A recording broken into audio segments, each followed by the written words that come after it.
The National Desk, America's News Now.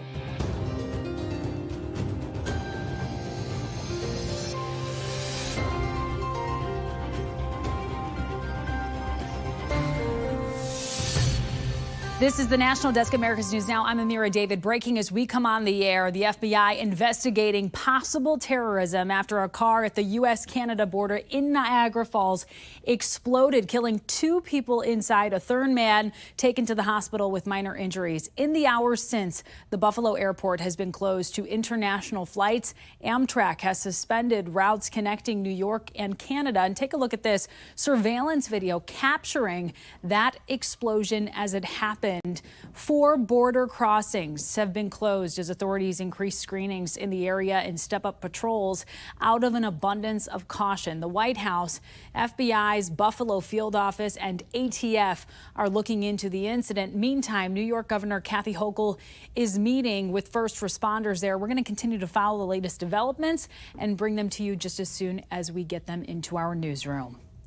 Right now, millions of people are traveling to their Thanksgiving destinations at the highest numbers seen in years. Atlanta's Hartsfield-Jackson Airport saw its busiest morning in history today. Officials have been working to prevent the kind of major flight disruptions seen in past years, but turbulence and bad weather are slowing things down. Only around 60 flights have been canceled today, but more than 3,000 flights have been delayed, according to FlightAware. And heavy rain has impacted parts of the East Coast and the Northwest, and it's been snowing in Vermont, New Hampshire, and Maine. Thanksgiving will be cold for most Americans. Wind chills forecasted to drop into the 20s and 30s across the country. Turning now to a 4-day pause, a temporary truce announced in Israel's military campaign against Hamas that in the last 6 weeks has taken the lives of more than 13,000 Palestinians, according to authorities in Hamas-run Gaza. A war declared by Israel after 1,200 Israelis were killed on October 7th by Hamas militants.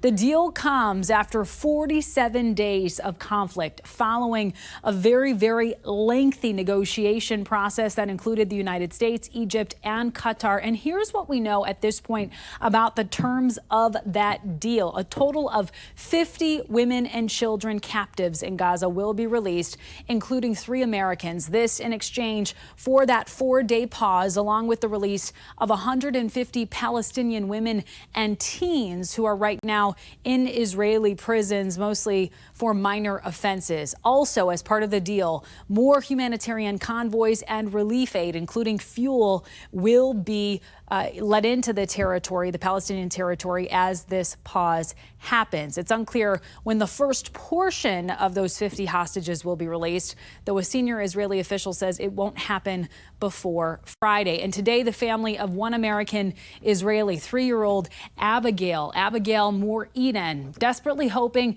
their loved one is released as part of that first group. Abigail's 4th birthday is on Friday, and no child should spend their birthday as a hostage somewhere in the dark. And so we don't have any confirmation, but it is our hope and it is our belief that she will be one of the first hostages. Meantime, tonight, new details emerging about a new round of airstrikes, a second in roughly a day in Iraq, destroying 2 facilities used by Iranian proxies that had been targeting American and coalition troops. The strikes come as the Biden administration escalates its retaliatory measures in Iraq and Syria in response to 66 different attacks levied against U.S. and coalition forces since the Israeli military campaign in Gaza began. The government in Baghdad condemned the recent strikes, saying it violated its sovereignty. But the question is, who is behind these attacks and why are they on the rise? Sinclair's chief political correspondent, Scott Thuman, looks into the flaring tensions and what the White House is doing about it.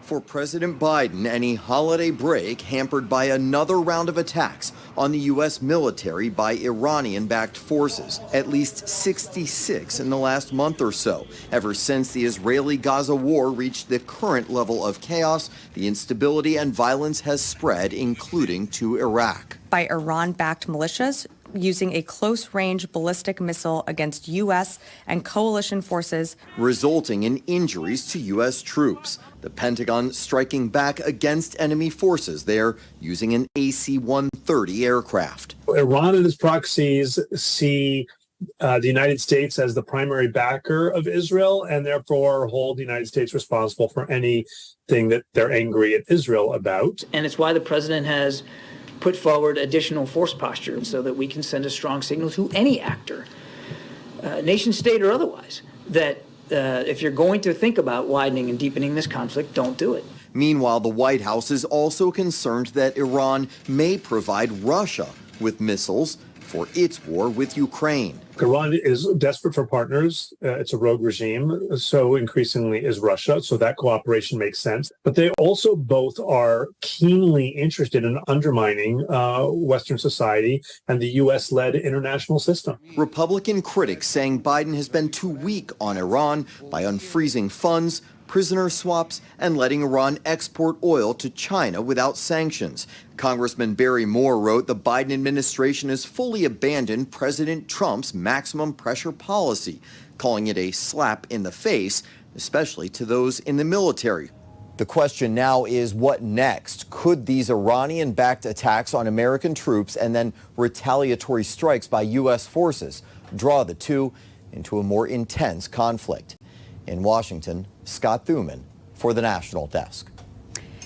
Scott, thank you. And today marks the 60th anniversary of President John F. Kennedy's assassination. On this day in 1963, President Kennedy was in a convertible limo in Dallas, Texas, when he was shot twice from a sixth-floor window. The FBI later said Lee Harvey Oswald was the lone shooter. Records on Kennedy's assassination are available to the public since the National Archives finished reviewing classified documents earlier this year.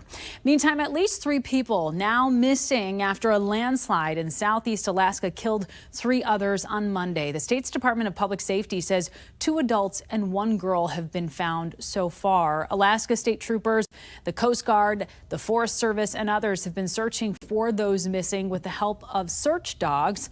The Transportation Department says the landslide's path is about 450 feet wide. Heavy rain and wind likely contributed to the disaster.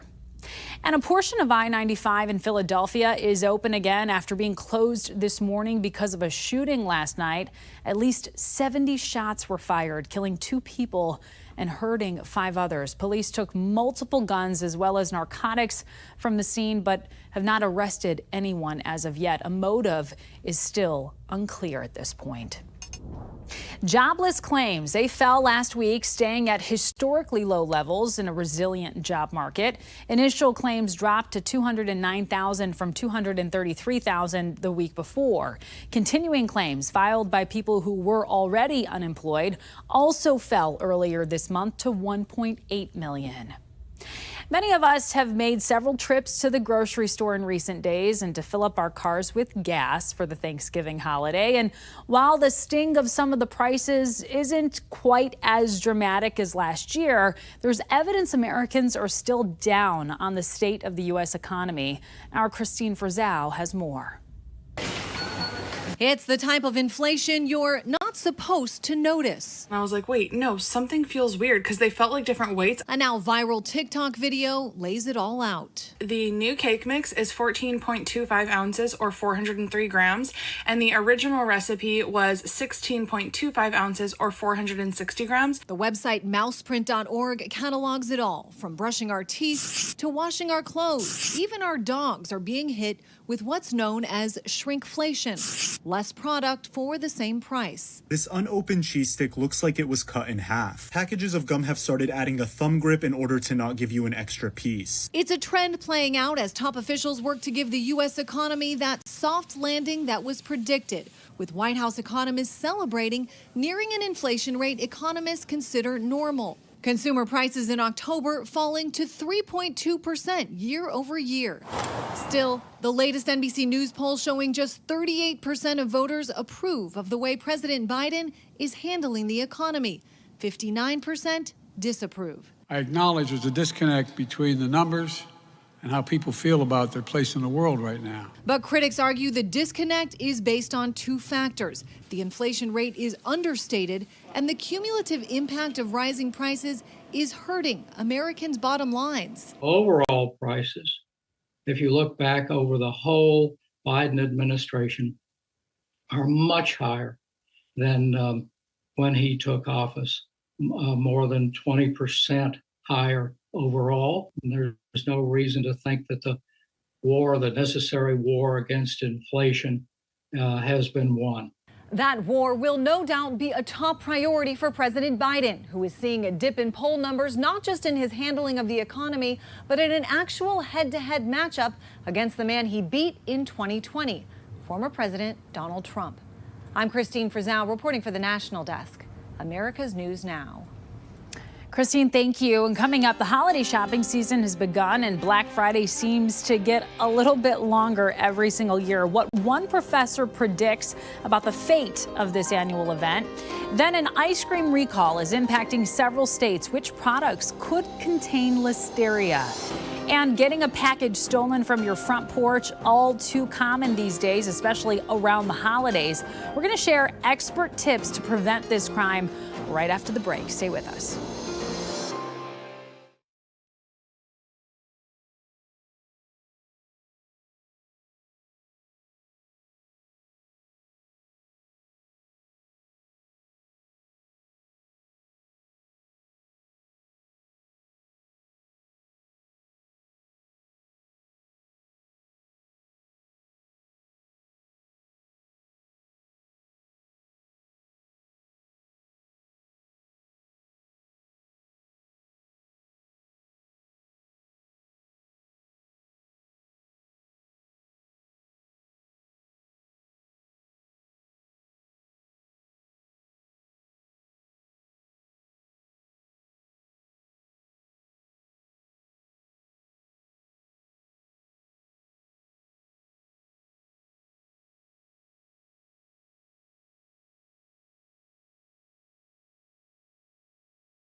Black Friday is no longer just a day, but a whole entire week, with holiday sales starting in October. But one professor says 20 years from now, Black Friday may not even be a thing at all. The National Desk's Angela Brown explains.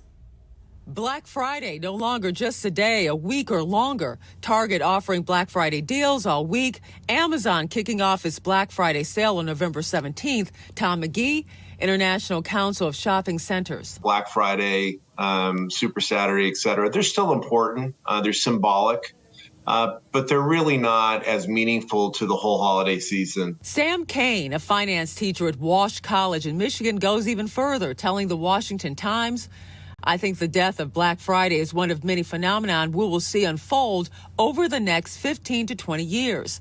Pointing to boomers who control more wealth will be dying off in 15 to 20 years. Smart shopping expert Trey Bodge disagrees. They were saying that, the baby boomers, they may not be around in that year to be shopping in the stores, but I don't think that in-store shopping is only for an older consumer. Already Black Friday is evolving. A November report from Retail Drive found that 52% of Americans plan to skip Black Friday this year. One reason? Deals starting earlier. I don't think that Black Friday is dying. I think that Black Friday is different. So the official kickoff of the holiday shopping season for me was the beginning of October, with Amazon Prime Day and Target and Walmart and Kohl's and Best Buy, all the stores throwing their hats in the ring as well. A recent survey from the National Retail Federation says that 74% of consumers plan to shop during the 5-day Thanksgiving holiday. Reporting in Washington, D.C., I'm Angela Brown. Angela, thank you. And small business owners, they are getting ready for Small Business Saturday. A new American Express survey finds 55% of small business owners think the event will make a major contribution to their overall holiday sales. The company says people have reported spending nearly $184 billion over the past 13 years on Small Business Saturday. The number of households without children is increasing. New Census Bureau data shows they are now at 43%, up 7% since where we were in 2012. Pew Research finds more and more people ages 18 to 49 say they do not want kids. HubScore has ranked the best states for so-called DINKs, or double income, no kids families, to live. The top 3 states are Minnesota, Maine, and Colorado. Abortion is set to be a big issue in the 2024 election as new research shows support for abortion access is at one of the highest levels on record. According to a Wall Street Journal NORC poll, 55% of respondents said a pregnant woman should be able to get a legal abortion for any reason. Since the Supreme Court overturned Roe v. Wade in June of 2022, voters in 7 states have rejected attempts to restrict abortion rights. And new data from the CDC shows that abortions in the U.S. increased 5% in the year before Roe v. Wade was overturned. The vast majority of the abortions were early in pregnancy, mostly at 13 weeks or sooner. Women in their 20s accounted for the majority of the procedures.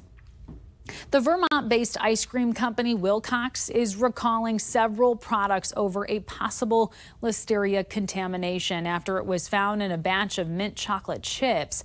The recall covers multiple ice cream flavors, ice cream bars, yogurt, and Leonardo's brand gelato. They were sold in Vermont, New Hampshire, Massachusetts, and New York. No illnesses have been reported so far. A disturbing update about a hidden toxin that is poisoning children nationwide. More than 30 toddlers have been sickened by extremely high levels of toxic lead in a popular fruit pouch. Now, health officials are trying to track down the source as new cases continue to pile up. Spotlight on America has been investigating toxic metals in baby food for years. And as national investigative correspondent Lisa Fletcher reports, calls for regulation are growing louder. Colorful pouches with playful characters, often served to babies and toddlers. Now, the source of lead contamination so severe, parents are being told to have their child get a blood test for lead poisoning. How serious is it when the FDA says get your kids tested if they consumed this product? It's really serious because the levels were so high. Wanabana apple cinnamon pureed fruit pouches and Schnucks and Wise brand pouches of the same flavor were recalled for high concentrations of lead, known to damage the brain, kidneys, and nervous system. These small pouches from Wanabana were packed with it. One pouch was 64 times what FDA says a child could consume in a day. Tom Neltner is the senior director for Safer Chemicals at the Environmental Defense Fund. He credits this potentially life-saving recall to a proactive health department in North Carolina that traced children with high levels of lead in their blood to the food they'd been eating. What needs to happen to prevent incidents like this more broadly? Greater engagement with the health department, health departments across the country recognizing that you need to go after all the sources, and then when FDA listens to the health department, taking fast action. We contacted every state health department in America to discover that cases being investigated at the state level were outpacing the FDA's public reporting. After we first exposed 7 cases the FDA hadn't announced, the agency updated its numbers, now totaling 34 cases in 22 states. We also discovered Minnesota had at least 3 suspected cases still unreported by the FDA. The culprit for contamination, the FDA believes, is cinnamon. But almost 3 weeks after the recall was announced, the agency says it has not yet been able to collect and test samples of the cinnamon from Ecuador used in the recalled products. Spices are commonly contaminated. Even though there's not much cinnamon in it, it's enough when you start having high levels, and FDA allows far too high levels. Where does the accountability come from? FDA, at first and foremost, it's only going to get fixed if we can get real standards and then they actually take them seriously and enforce them. It's already taken years. In 2021, we discovered the FDA ignored warnings from top scientists about high levels of contaminants in popular baby foods. Those revelations were part of a congressional investigation that led to the agency proposing limits on lead. Those limits won't be finalized until at least 2025, and even then, they won't be binding, essentially leaving it up to manufacturers to police themselves and leaving meaningful change in the laps of consumers. It's only going to happen if parents who are infuriated by this happening tells their representative, tells FDA that they're mad as hell and they're not going to take it anymore. For Spotlight on America, I'm Lisa Fletcher. And up next, what we know about an unidentified illness affecting dogs and how to protect your four-legged friends. We'll be right back.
We have reporters all across the country in your neighborhoods covering the issues that matter most to you. And we start in Nevada, where veterinarians are raising concerns about a mysterious illness impacting dogs. Right now, I think these are his last set of shots. And, I'm over here, excited to take him to parks, out of the house. Fernando Lobato is anxious to let Ace have some outdoor playtime, but now I'm hearing about this. I'm just kind of like, well, there goes my plans. But I'd rather play it safe than sorry. Safe than sorry because of a new and mysterious respiratory illness showing up in dogs around the U.S. So we don't really have a name for what's been seen in a lot of other states. There is a respiratory disease that we aren't really able to identify what the underlying pathogen or cause is. Dr. Miller says symptoms include sneezing, nasal and eye discharge, coughing, and a lack of energy, similar to a common cold in humans. And while it may not have an official name just yet, Dr. Miller says a good way to protect your dog is to make sure that its shots are up to date. It's unsettling knowing that I'm right in my house, and then little do I know someone's out there in my car, because they're very quiet. They don't make a noise, so you don't know until the next morning. So it's just unsettling. A haunting feeling, she says, knowing people have broken into her car just steps away from where she sleeps at night. Victoria tells me the first break-in happened nearly 2 years ago. The first time it happened, they got a large amount of cash, and then I kind of was like, okay, I'm not gonna do that again, not gonna leave belongings in there. And then they just keep coming back. Victoria says she learned her lesson, but it still hasn't stopped criminals from trying to get in. Victoria believes they're looking for cash or even firearms. They hadn't taken anything that I know of the last couple of times, but they make it very obvious and that they're looking for something specific. Starting this week, there's an even greater chance boxes and bags will be stolen off your front porch. These videos were taken from 2 local neighborhoods and show why the Austin area is once again ranked in the top 10 worst metros for packages being swiped off porches. That the holidays, especially everything that happens after Thanksgiving, Black Friday, leading all the way up to Christmas. If a crook really wants your packages, a doorbell camera isn't likely to stop them. But the surveillance video gives police proof of a crime, a timeline, shows the suspects, and ideally, the license plates on their cars. We benefit from them greatly. Today, Austin police said that even though doorbell cameras help solve crimes, these types of property thefts are not their highest priority, especially with ongoing staffing shortages. Well, we are just hours away from seeing a nearly 100-year-old spectacle unfold on the streets of New York City. Coming up, the characters expecting to draw the biggest oohs and ahs at the Macy's Thanksgiving Day Parade.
Right now, those big, impressive floats that make the Macy's Thanksgiving Day Parade so spectacular are inflating. Believe it or not, there's actually a lot more science and math that goes into pulling this display off safely. Engineers have to calculate how high each of the 49 balloons this year can go at various wind speeds. This year, you can expect to see 7 new balloons added to the lineup, including Snoopy, Kung Fu Panda, and the Pillsbury Doughboy.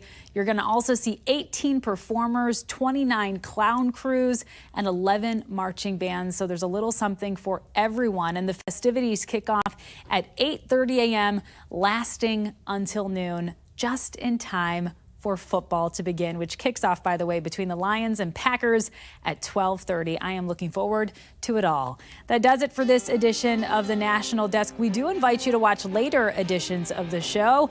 We wish you a happy Thanksgiving, and thank you so much for watching.